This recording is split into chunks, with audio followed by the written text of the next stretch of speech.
क्या आज रात दुनिया बदल सकती है? क्या सच में एक पूरी सभ्यता खत्म हो सकती है?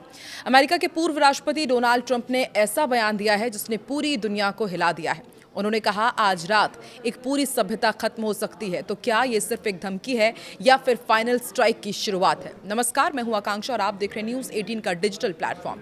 मिडिल ईस्ट में हालात तेजी से बिगड़ते जा रहे हैं। अमेरिका और इजराइल ने मिलकर ईरान के सबसे अहम ऑयल हब खार्ग आइलैंड पर हमला किया है। ये वही जगह है जहां से ईरान अपनी ज्यादातर तेल सप्लाई करता है और इस हमले का सीधा असर ईरान की अर्थव्यवस्था पर पड़ सकता है। और यही वजह है कि हालात अब बेहद खतरनाक मोड़ पर पहुंच गए हैं। डोनाल्ड ट्रंप ने साफ चेतावनी दी है कि अगर ईरान ने स्ट्रेट ऑफ हॉर्मुज नहीं खोला तो अमेरिका की कार्रवाई विनाशकारी होगी। उन्होंने दरअसल 48 घंटे का अल्टीमेटम दिया था और अब वो समय खत्म होने के करीब है। और सबसे डराने वाली बात उनका ये बयान कि एक पूरी सभ्यता खत्म हो सकती है। अब सबसे बड़ा सवाल ये कि क्या अमेरिका आज वाकई फाइनल स्ट्राइक करने वाला है? संकेत क्या कहते हैं? देखिए, ईरान के ऑयल इंफ्रास्ट्रक्चर पर हमला हो चुका है। यूएस और इजराइल की जॉइंट ऑपरेशन लगातार एक्टिव है और ट्रंप रिजीम चेंज यानी कि सत्ता परिवर्तन की बात कर रहे हैं। अगर ये सब कुछ जोड़ा जाए तो ये सिर्फ एक हमला नहीं बल्कि एक बड़ी सैन्य रणनीति की शुरुआत हो सकती है। डोनाल्ड ट्रंप ने अपने सोशल मीडिया प्लेटफॉर्म पर कहा है कि आज रात एक पूरी सभ्यता खत्म हो सकती है जिसे फिर कभी वापस नहीं लाया जा सकेगा। मैं नहीं चाहता कि ऐसा हो, लेकिन शायद ऐसा ही होगा। उन्होंने साथ ही ये भी संकेत दिया कि यह हमला ईरान में सत्ता परिवर्तन की शुरुआत हो सकता है। ट्रंप ने कहा कि अब पूर्ण और संपूर्ण सत्ता परिवर्तन की स्थिति बन रही है जिससे ईरान में नई और कम कट्टरपंथी सोच उभर सकती है। ट्रंप ने इस पूरे घटनाक्रम को विश्व इतिहास का एक अहम पल बताते हुए कहा है कि ईरान में 47 सालों से चल रही जबरन वसूली, भ्रष्टाचार और हिंसा अब खत्म हो सकती है। अगर ये संघर्ष बढ़ता है तो असर सिर्फ मिडिल ईस्ट तक सीमित नहीं रहेगा। तेल की कीमतें आसमान छू सकती हैं, पूरी दुनिया में आर्थिक संकट आ सकता है और सबसे बड़ा खतरा एक बड़े युद्ध का।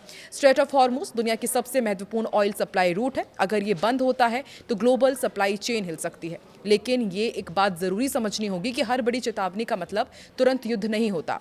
डोनाल्ड ट्रंप अपने बयानों के लिए जाने जाते हैं। कई बार ये स्ट्रैटेजिक प्रेशर बनाने के लिए भी होते हैं। अभी 3 संभावनाएं हैं: limited strike, full scale war या फिर लास्ट मिनट डिप्लोमेसी यानी कि समझौता। तो क्या आज रात वाकई इतिहास बदलने वाला है या फिर एक राजनीतिक दबाव की चाल है?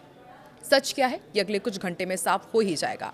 और इसी बीच देखिए, ये भी कहा जा रहा है कि इन तमाम धमकियों के बीच तेहरान में भारतीय दूतावास ने अपने लोगों के लिए इमरजेंसी एडवाइजरी जारी कर दी है। दूतावास ने ईरान में मौजूद सभी भारतीयों से कहा है कि अगले 48 घंटों तक किसी भी हाल में बाहर ना निकले। ये साफ मैसेज है कि ईरान में अब हालात बद से बदतर होते जा रहे हैं। भारतीय दूतावास ने कहा है कि जो भारतीय नागरिक ईरान में मौजूद भी हैं वो अगले 48 घंटे तक उसी स्थान पर रहें, अनावश्यक यात्रा ना करें, मूवमेंट से पूरी तरह बचे। मैसेज में साफ कहा गया है कि भारतीय नागरिक किसी भी electric installation, power plant, military ठिकानों या फिर सरकारी इमारतों के पास ना जाएं। ये निर्देश इसलिए भी महत्वपूर्ण है क्योंकि ठिकाने किसी भी हमले की स्थिति में प्राइम टारगेट हो सकते हैं। ऊपरी मंजिलों पर भी ना रुके। सुरक्षा कारणों से मल्टी स्टोरी बिल्डिंग्स या बहुमंजिला इमारतों की ऊपरी मंजिलों को खाली करने और निचले हिस्सों में रहने की सलाह दी गई है। हवाई हमले की आशंका में अक्सर ये सुरक्षात्मक कदम उठाए जाते हैं। तो एक तरफ इस तरह से एडवाइजरी जारी की जा रही है और दूसरी तरफ ट्रंप का ये मैसेज कि पूरी सभ्यता खत्म होने जा रही है। ऐसे में अब सब ये जानना चाहते हैं कि ट्रंप का अगला कदम क्या होगा। क्या फाइनल स्ट्राइक होगा या परमाणु अटैक होगा या फिर एक बार फिर ये कोरी धमकी साबित होती है। ताज़ा अपडेट्स के लिए आप बने रहिए न्यूज़ 18 के साथ।